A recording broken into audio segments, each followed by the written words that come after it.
प्यारे साथियों, जय हिंद। हमारे यूट्यूब चैनल पे आपका स्वागत है। आशा करते हैं आप सब अच्छे होंगे।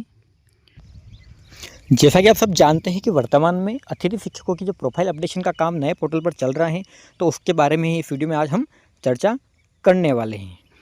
और बेल आइकन को प्रेस कर दें, वीडियो को अपने साथियों के साथ शेयर करें ताकि उनको भी सारी महत्वपूर्ण जानकारियाँ मिल सके। आज की वीडियो में हम बात करने वाले हैं अतिथि शिक्षकों की जो वर्तमान में नई प्रक्रिया शुरू हुई है, और उस प्रक्रिया में बहुत सारे अतिथि शिक्षक साथियों की जो केवाईसी की समस्या है वो सॉल्व नहीं हो पा रही है।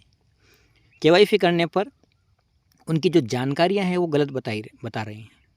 तो उन जानकारियों को कैसे हम एडिट कर सकते हैं, कैसे हम सही कर सकते हैं। बहुत सारे साथियों का जेंडर चेंज हो गया है, कोई मैरिड से अनमैरिड हो गया है, अनमैरिड से मैरिड हो गया है, किसी का नाम बदल गया है। तो आज की इस वीडियो में हम इन सारी समस्याओं पर चर्चा करेंगे कि कैसे इन समस्याओं को हम दूर कर सकते हैं। तो चलिए साथियों, आज का वीडियो शुरू करते हैं। सबसे पहले हमको एजुकेशन पोर्टल पर सर्च कर लेना है, और सर्च करने के बाद में जो दाहिने और हमको लॉगिन का ऑप्शन दिख रहा है उस पर क्लिक कर लेना है। साथियों, इस वाले वीडियो में हम पासवर्ड को कैसे चेंज किया जाए, कैसे हम जो पासवर्ड पोर्टल दे रहा है उसके बाद नया पासवर्ड बना सकते हैं। बहुत सारे साथियों का जो पोर्टल है वो पासवर्ड नहीं दे रहा है, तो हमको कौन सा पासवर्ड उपयोग करना है, और उसके बाद में हमको कैसे नया पासवर्ड बनाना है। उसके बाद में जो लॉगिन की समस्या है, उन सारी चीज़ों पर हम आज इस वीडियो में चर्चा करने वाले हैं। तो साथियों, सबसे पहले वीडियो को शुरू करें उससे पहले आपसे रिक्वेस्ट है कि हमारे चैनल को सब्सक्राइब कर लें और बेल आइकन को प्रेस कर दें। इसके लिए सब साथियों, सबसे पहले हमको समग्र केवाईसी में जाना है, और केवाईसी में जाने के बाद में हमको एक चीज़ पे क्लिक कर लेना है। आप यदि नए एप्लीकेंट हैं, नए अतिथि शिक्षक बनना चाहते हैं तो न्यू एप्लीकेंट पर क्लिक करें। आप यदि पुराने हैं तो आपको एग्जिटिंग एप्लीकेंट पर क्लिक कर लेना है। और जैसे इसको क्लिक करेंगे, क्लिक करने के बाद में आपको नीचे जो एक बॉक्स दिख रहा है इंटर एग्जिटिंग मोबाइल नंबर, मतलब जो आपका मोबाइल नंबर है वो इसमें दर्ज करना है। अब साथियों, इसमें वो मोबाइल नंबर दर्ज करना है जो आपका पहले से पोर्टल पर रजिस्टर्ड है। आपको नया वाला मोबाइल नंबर दर्ज नहीं करना है, पुराना वाला मोबाइल नंबर दर्ज करना है। दर्ज करने के बाद आपके मोबाइल पर OTP भेजी जाएगी। सेंड OTP पर जैसे आप क्लिक करेंगे आपके मोबाइल पर एक OTP प्राप्त हो जाएगी। साथियों, इसमें विशेष ध्यान रखिए, आपको वही नंबर इंटर करना है जो आपको पहले से पोर्टल पर आपने रजिस्टर्ड किया हुआ है। ठीक है, नोट भी दिया हुआ है। यदि आप नए आवेदक हैं तो सबसे पहले समग्र केवाईसी पूरा करें। यदि आप मौजूदा आवेदक हैं तो पहले मोबाइल नंबर से सत्यापन करें और फिर केवाईसी करें। मतलब आपको पहले मोबाइल नंबर को वेरीफाई कर लेना है। मोबाइल नंबर वेरीफाई करने के बाद में आपको केवाईसी की डिटेल मिल जाएगी। यहाँ पर आपको 6 अंक का जो OTP आएगा RFK CPI के नाम से आपके इनबॉक्स में मिल जाएगा, वो आपको यहाँ पर एंटर कर लेना है। हम OTP का वेट कर लेते हैं।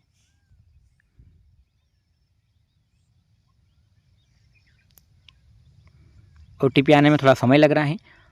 OTP एंटर करने के बाद में 6 अंक का कुल OTP आएगा और 6 ही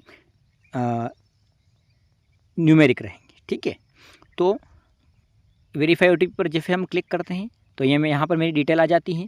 आप देख रहे होंगे आपके सामने 2 ऑप्शंस खुल रहे हैं। पहला ऑप्शन है पोर्टल डेटा, जो पोर्टल पर हमने पहले से दर्ज कर रखा है, और दूसरा तरफ एक कॉलम और दिख रहा होगा आपको समग्र पोर्टल डाटा।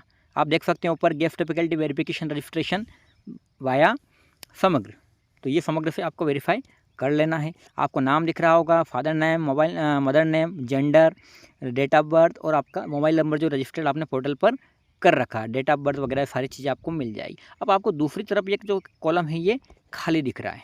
अब साथियों, इस वाले कॉलम में डिटेल कब आएगी? जब हम समग्र ID डालकर उसको वेरीफाई करेंगे। जैसे हम समग्र ID डालकर इसको वेरीफाई करते हैं, मैं अपनी समग्र ID यहाँ पर इंटर कर लेता हूँ, और गेट समग्र इन्फो पर क्लिक करना है। जैसे हम गेट समग्र इन्फो पर क्लिक करेंगे, क्लिक करने के बाद में हमारे सामने एक नया विंडो ओपन होगा। देख सकते हैं आपके सामने नया विंडो ओपन हो गया है। अब इस तरफ एक तरफ जो एजुकेशन पोर्टल उसका डेटा है, दूसरी तरफ समग्र पोर्टल का डेटा है। अब साथियों, आपकी जो जेंडर की समस्या आ रही है, जो मेरिट अनमेरिट की समस्या आ रही है, या बहुत सारे साथियों के नाम की समस्या आ रही है, तो आप यहाँ पर सिंपली इसको क्लिक करके ही एडिट कर सकते हैं। आपको कहीं जाने की आवश्यकता नहीं है। आप यहीं पर इसको एडिट कर पाएंगे। मेरा भी जो सरनेम है उसमें स्पेलिंग में मिस्टेक था, तो मैंने उसको क्लिक किया और वहीं से मैं स्पेलिंग को चेंज करके वापस से वेरीफाई OTP किया, तो सारी डिटेल अपने आप क्लियर हो गई और यूआर समग्र KYC ऑलरेडी डन लिखा हुआ आ गया। तो साथियों, आपकी अगर कोई समस्या है तो आप उसको यहीं से समग्र पोर्टल पर जाने की बजाय यहीं पोर्टल पर दोनों को मिलान करके, दोनों एक तरफ समग्र की डिटेल रहेगी, एक तरफ पोर्टल का डाटा रहेगा, दोनों को मैच करके आप यहाँ से उस डिटेल को सुधार सकते हैं। आपको कहीं और जाने की आवश्यकता नहीं है। अब साथियों, दूसरी चीज़ आपको यहाँ बताते हैं, आपको उसके बाद एक पासवर्ड मिलेगा और एक ID मिलेगी, जो GTAA करके एक ID आपकी मिलेगी और आपका 6 अंक का कुल पासवर्ड रहेगा। अब 6 अंक का जो पासवर्ड रहेगा साथियों, आप ध्यान रखें, बहुत सारे साथियों के साथ ये हो रहा है कि जैसे आप समग्र KYC कंप्लीट करते हैं, स्क्रीन पर एक पॉपअप शो होता है और उसमें आपकी ID और आपका पासवर्ड लिखा रहता है। लेकिन बहुत सारे साथियों के साथ ऐसा हो रहा है कि उनको केवल KYC डन बता रहा है, अब ID और पासवर्ड नहीं बता रहा है। तो उसके लिए आपको वापस से नाउ योर ID में जाना है, लॉगिन वाले ऑप्शन पर। वहाँ जाकर आपको आपका मोबाइल नंबर डालना है। मोबाइल नंबर डालने के बाद जैसे आप मोबाइल नंबर डालेंगे और OTP आएगा, OTP के बाद में आपको आपकी ID बता दी जाएगी। अब ID आने के बाद में साथियों ये ध्यान रहे कि जैसे आपकी ID प्राप्त होगी और ID प्राप्त होने के बाद में आपको वो ID लिख लेना है, कहीं पर भी उसको सेव कर लेना है, स्क्रीनशॉट ले लेना है, क्योंकि वो जो ID है वो ID ही आपकी परमानेंट ID रहेगी।